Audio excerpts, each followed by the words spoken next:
Hello everyone, আসসালামু আলাইকুম। চলে আসলাম আর একটি নতুন ভিডিও নিয়ে। তো আমি একটা ভিডিওতে এর আগে বলেছিলাম যে এই বাইকটা যারা কিনতে চান পারফরমেন্স ওভারঅল সব কিছু মিলিয়ে খুবই ভালো, কিন্তু যাদের হাইট 5 ফিট 5-6 নিচে তারা এই বাইকটা চালিয়ে এতটা কমফোর্ট ফিল করবেন না। অনেকেই আবার আমার এটা নিয়ে কমেন্ট করছেন যে এটা মূলত যাদের হাইট 5 ফিট 2 ইঞ্চি তারাও চালায়। আমি এইটা কখনোই বলি নাই যে তারা চালাইতেই পারবে না, তারা অবশ্যই চালাইতে পারবে, কিন্তু 5 ফিট 5-4 এরকম হইলে 6 হইলে এরকম হাইট হইলে আর কি চালায় কমফোর্ট পাবে, আমি সেইটা বলছি।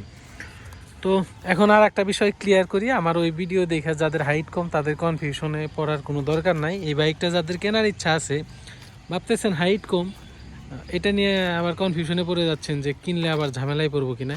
তো কোনো ঝামেলায় পড়বেন না, এটার একটা রাইট সলিউশন আমি দিচ্ছি আপনাদের। এই যে এখানে দেখবেন একটা সাসপেনশন আছে, এই যে এটাতে বলে বাইকের সাসপেনশন। তো এইটা চাইলে একটু নিচা করে নিলে কিন্তু বাইকটা কিন্তু নিচা হয়ে যাবে, বুঝতে পারছেন আশা করি। যে এই সাসপেনশনটা যদি আপনারা একটু নিচা করে নেন তাহলেই কিন্তু বাইকটাও নিচা হয়ে যাবে। তাহলে ইজিলি কম হাইটের মানুষ যারা আছেন তারা কিন্তু খুব সহজে চালাইতে পারবেন। তো আশা করি আপনারা এই বিষয়টি ক্লিয়ার হয়েছেন। আর একটা কথা বলি, এই বাইকটা অনেকেরই হচ্ছে ক্রাশ যেটাকে বলা হয়, অনেকের স্বপ্ন এই বাইকটা কেনা। বাইকটা আসলে একটা সুন্দর একটা বাইক, চালায়া প্লাস এটা লুকিং এর দিক দিয়ে এটা খুবই কমফোর্ট পাওয়া যায়, যেটা আমি সচরাচর অন্য কোনো বাইকে পাই না। এটা লুকসটা দেখলেই শান্তি লাগে আমার কাছে, অন্য কোনো বাইকের থেকে এটা অনেক বেশি কমফোর্ট লাগে। এটা চালায়া বলেন কন্ট্রোলিং, আপনি যদি পালসার চালান, পালসার চালানোর পরে আপনি যদি এই বাইকটাতে উঠেন কিংবা এফজেড চালানোর পরে এই বাইকটা যদি চালান, আপনার কাছে মনে হইব যে আপনি একদম হাওয়ার উপরে ভাসতেছেন, শূন্যের উপরে। এটার কন্ট্রোলিং এতটাই ভালো যে একদম পাতলা শোলার মতো লাগে আর কি। অনেকে আবার শোলা বুঝবেন না, যাই হোক, এটা গ্রামের ভাষায় যেটা পাট খেতে জাগ দেওয়ার পরে যে ইটা হয়, পাটটা নেওয়ার পরে ওইটারে বলে শোলা, এটা পাতলা পানিতে ভেসে থাকে।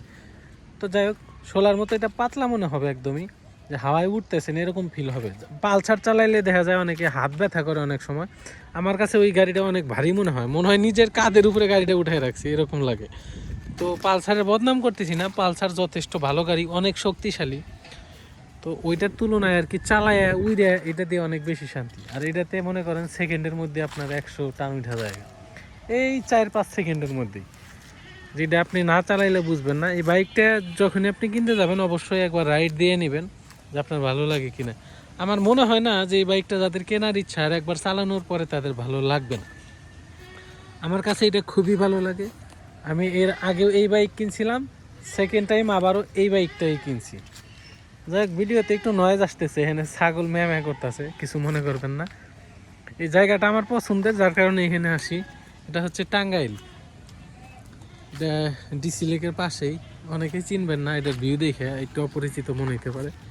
তো যাই হোক, এই বাইকটা কিন্তু খুব ইজিলি কিনতে পারেন, এটার স্মুথনেস সব কিছু মিলায়। আর এই যে দেখেন, আমি এই বাইকটা কত চালাইছি, মাত্র 3800 কিলো, সোজা 3800 কিলো চালাইছি অনলি। এর আগেরটাও চালাইছিলাম মোটামুটি অনেক, 10-15 হাজার, তারপরে সেল দিয়ে দিছিলাম কোনো একটা কারণে, আমার কাছে ভালো লাগে নাই, তারপরে ঝামেলা ছিল। তো সেসব বিষয় থাক, যাদের হাইটটা একটু কম তারাও কিন্তু এই বাইকটা নিতে পারেন। ধরেন 5 ফিট 2-3 ইঞ্চি তারাও ইজিলি চালাইতে পারবেন। তবে শেষমেশ যেটা বলবো, যাদের 5 ফিটের নিচে হাইট তারা কিন্তু ভুলে এটা চালাইতে পারবেন না, যতই নিচা করেন আর কমফোর্ট পাবেন না। তো এই বিষয়টা মাথায় রাখবেন, 5 ফিট 2-3 ইঞ্চি হলে ইজিলি চালাইতে পারবেন। যাদের একটু প্রবলেম হবে তারা সাসপেনশনটা একটু নিচা করে নেবেন, তাহলে কিন্তু খুব সহজেই চালাইতে পারবেন। তো যাই হোক, আশা করি আমার এই ভিডিওতে আপনারা ক্লিয়ার হইতে পারছেন। যাদের কোনো প্রবলেম থাকবে কিংবা কোশ্চেন থাকবে আমাকে এই বাইক নিয়ে করতে পারেন। আর এই বাইক নিচা এটা করা যায়, এটা সব বাইকে যায় কিনা জানি না, তবে এই বাইকটা নিচা করা যায়, সাসপেনশনটা নিচা করে নিলেই বাইক নিচা হয়ে যায়। তো যাই হোক, প্রিয় দর্শক, ভিডিওতে নয়েজ আসছে, এটা লং না করি।